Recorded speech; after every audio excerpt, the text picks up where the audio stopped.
que o homem íntegro e temente a Deus sofre? Como Deus talvez dissesse, sendo ousado bastante para citá-lo, onde você estava quando eu coloquei as estrelas no firmamento? Essa pergunta, ela é uma pergunta tão séria, porque ela é uma pergunta séria. Né? Ela é uma pergunta séria. Ela é tão séria, que tem um filósofo que construiu, chamado Leibniz, né? Entre o 17 e o 18, alemão de cultura, mas que achava que tinha que escrever em francês, porque era a língua culta, que ele escreveu uma obra tentando responder essa pergunta. Né? Porque é assim, se você não conseguir responder essa pergunta, os gnósticos têm razão, Deus é mau. E essa história de Jó reflete os anseios existenciais da época?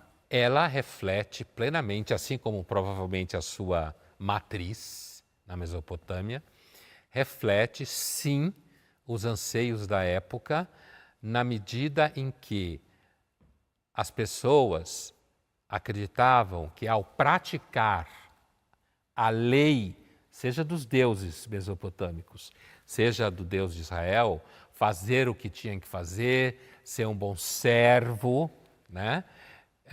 Que isso deveria trazer como resultado que você não sofresse. Né? Então, sim, traduz. Eu acho que traduz até hoje, mas naquela sociedade agrícola antiga, isso era muito forte, né? Essa noção. E assim, a pergunta de Jó, afinal de contas, porque eu sofro, é uma pergunta que remete à ideia de que eu mesmo não posso ser critério da minha própria virtude. É claro que hoje a gente não vive exatamente numa sociedade evidentemente igual à antiga, do Mediterrâneo oriental. Mas assim, é muito comum pessoas se perguntarem, afinal de contas, eu vou pegar um exemplo clichê, dolorido, mas clichê. Por que uma criança de 5 anos pode ter um tumor? Entende? Quer dizer, por quê?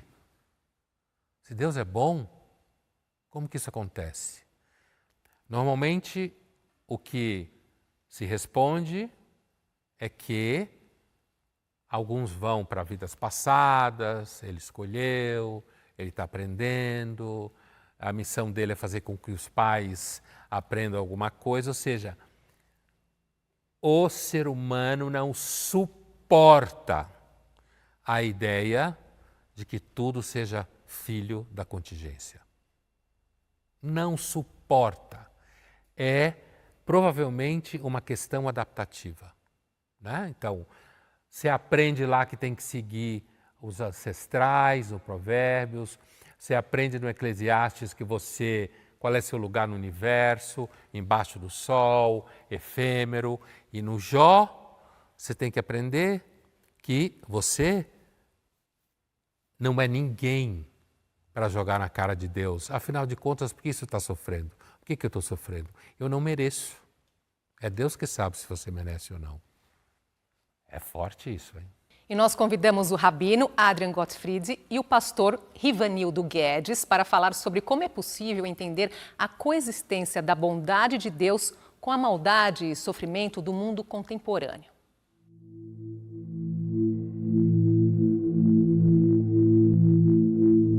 Uma das desafios mais importantes que o livro de Jó nos traz é poder desafiar a concepção que tem muitas pessoas que o justo se dá bem e o malvado se dá mal. A realidade é que o mundo que nós temos nos mostra que muitas pessoas que são ruins se dão bem, muitas pessoas que são boas se dão mal.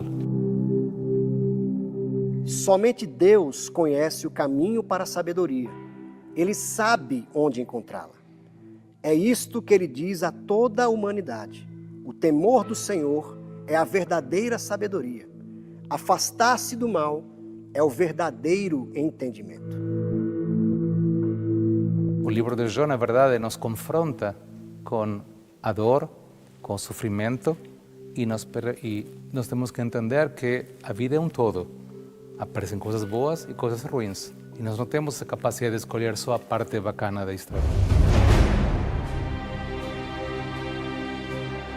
A grande questão de Jó não é dele ele não se questiona sobre a bondade de Deus. Essa que é interessante. Ele se questiona o porquê que ele está sofrendo de maneira aparentemente injusta. Nem judeus nem cristãos atribuem a Deus a culpa do mundo ser mau. Quando é uma tragédia grande que acontece, como guerras ou holocausto, uma pergunta seria onde estava Deus? Mas a mais importante, onde estava o ser humano?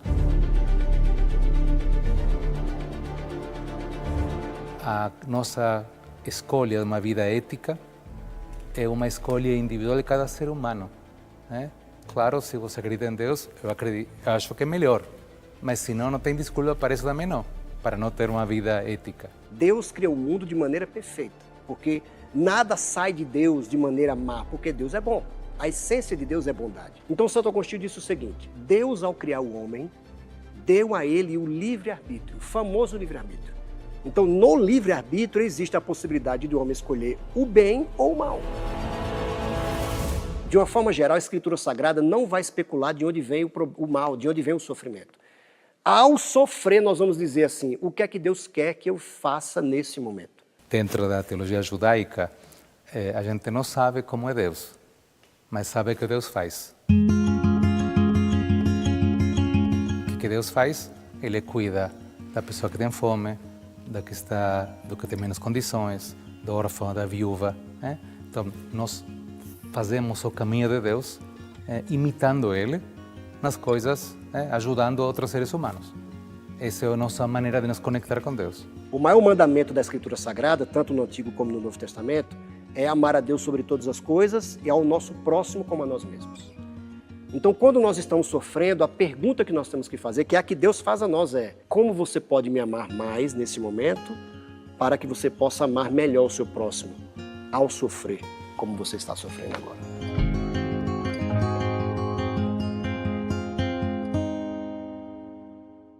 Então, uma coisa é certa: em algum momento um deles ia parar no livre-arbítrio, né? Como o segundo parou, né? O Guedes parou, né? Rivanildo Guedes. Porque essa é uma das formas de resolver esse problema, né? Dizer que Deus nos dá o livre-arbítrio. E ele de fato dá, segundo Santo Agostinho, que ele mesmo citou, né? Agora, essa é uma discussão infernal, mas ela resolve bem a situação. Porque significa que, então, por exemplo, você não pergunta onde estava Deus quando tem guerra, você vai perguntar onde estava o homem que faz a guerra, e não Deus. Agora, o Rabino Adrian, né, quando ele está falando, ele puxa um raciocínio muito importante no judaísmo, e muito importante para a filosofia e teologia posterior, inclusive quando você está pensando no próprio cristianismo, né? Ele puxa uma questão muito importante que é a seguinte, e que foi importante para Max Weber. Lembre, ele fala, entre outras coisas, ele fala: Deus quer saber o que você vai fazer pelos órfãos e pelas viúvas, né? Essa pergunta ela tem cauda longa, como se fala. Max Weber, famoso sociólogo alemão, criador do conceito de desencantamento do mundo, todo mundo estuda na faculdade, desmagificação do mundo, que normalmente se atribui ao surgimento da ciência, e a ciência de fato desencanta o mundo, mas o Max Weber entende que quem começa a desencantar o mundo são os profetas israelitas. Em que sentido? Quando eles falam isso que o Adrian falou. Tem uma parte anterior. Eu não quero sacrifícios. Eu quero que você cuide dos órfãos e das viúvas. Certo? Nesse sentido, que é o raciocínio que segue o Adrian, quer dizer, por que é desencantamento ou desmagificação? Porque Deus estaria dizendo o seguinte: a relação comigo não é via mágica. Você não vai ganhar nada de mim fazendo mágica, oferecendo sacrifício para mim. Você quer ter uma boa relação comigo? Vá cuidar de órfão e de viúva. Ou seja, vá cuidar do mundo.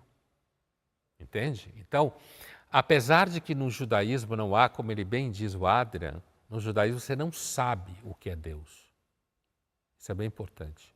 O cristianismo fala, o Rivanildo fala, a essência de Deus é o bem, a essência também vai se falar é o amor. No judaísmo não se sabe a essência de Deus. Ele está além da linguagem. Mas diz o Adrian, o que a gente sabe são as ações dele.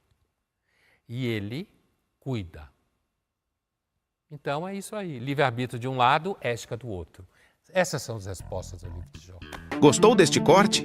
Então não esqueça de se inscrever no canal, dá essa força pra gente. E claro, seu like e um comentário sobre assuntos que gostaria de ver por aqui nos próximos vídeos é muito importante. Até a próxima!